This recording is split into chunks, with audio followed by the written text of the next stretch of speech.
right, all eyes on SpaceX as they get ready to go public on Wall Street. Joining us now, VP of Wilsey Asset Management, Chase Wilsey, with what you need to know. Okay, a lot of hype around this. Do we invest? Do we not? I mean, as you said, there's a lot of hype. I think everybody knows that this is coming public. It looks like now we got the date set for June 12th, $1.75 trillion valuation. Stock price will be $135 per share. I mean, to answer your question in short, I guess we wrap this up the segment quickly. I would not invest when it comes public. Really? Okay, now I'm going to say why. There's a lot of factors here. One of them being the float. And what that means is essentially the shares outstanding that will be publicly traded. When the float is going to be very small, like in SpaceX's case, it's going to be in the single-digit percentage. What that means is there's really not that high amount of shares outstanding. So there's, again, about a $75 billion capital raise on a $1.75 trillion company. That then means there's not that many shares outstanding. And as you said, everybody is so interested in this. So what's going to happen?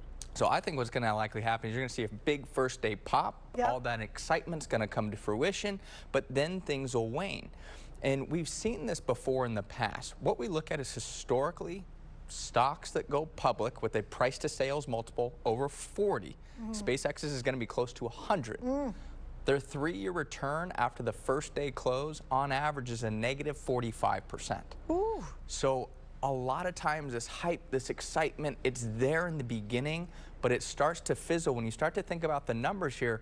I'm paying 100 times sales for this company. Is that realistic? But then why, like investors, if they're looking back and they're looking at kind of this data and say, okay, this is probably likely might happen, but they still get into it? Well, I think, again, it's kind of ignoring some of the other stuff and just fixating on Elon Musk, fixating on space, fixating on AI without actually digesting the data, without digesting the numbers. You get so wrapped up in the hype, so wrapped up in the excitement that you let all the other things go out the window. And the other big thing that you have to understand as an investor is what I call the lockup period. What that means is you have insiders, people that have been invested in SpaceX since the beginning. When this stock first comes public, they can't just go, I'm going to sell all my shares. Oh, they cannot. I was going to ask you. They can't. Cannot. Until when? So there's different periods. Generally, there's a 6-month lockup window. In SpaceX's case, they've kind of implemented these different increments. So I think they've tried to kind of create a little bit more of a gradual cliff rather than an immediate cliff at that 6-month window. Great example of why this is problematic. Meta. Meta was probably, I'm going to say, maybe the most recent high-profile IPO that we had. I would say they went IPO as Facebook, not Meta. They IPO'd about $38 a share. Well, about 6 months later, when that lockup window expired, the stock fell to under $20 a share. Now, Meta's done great since then, obviously. Sure. I don't want to knock that. But if you would have been patient and waited, you could have gotten a much better price by buying Meta 6 months after the IPO. Okay, speaking of buying and excitement and things that are on the horizon, a lot of talk around AI right now and Anthropic. So what do you think about that? Well, I think that's going to be another interesting one. You know, Anthropic, OpenAI, they'll both be going public later this year, it appears. And I think it's going to be a similar story. I think you're going to see a lot of hype, a lot of excitement, maybe around the first few days of trading.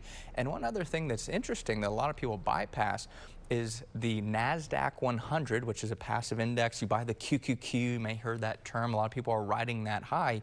You used to have to wait a year to be included in the NASDAQ 100. They've now, as of May, shortened that window to just 15 days. So you could see OpenAI, Anthropic, SpaceX very quickly added to this passive index, again, adding to that demand for those stocks in the early days. So I wouldn't be surprised to see, you know, big pops, big excitement. But again, I think this will kind of fade over the next maybe 6 months to a year. And that's when I would, if I was a speculator looking at it for the long term, that's when I'd jump in and buy, maybe not at the beginning. All of this gives me anxiety. That's why you do what you do and I do what I do. Yeah. And then you come here and talk. Thank you for being here, Chase.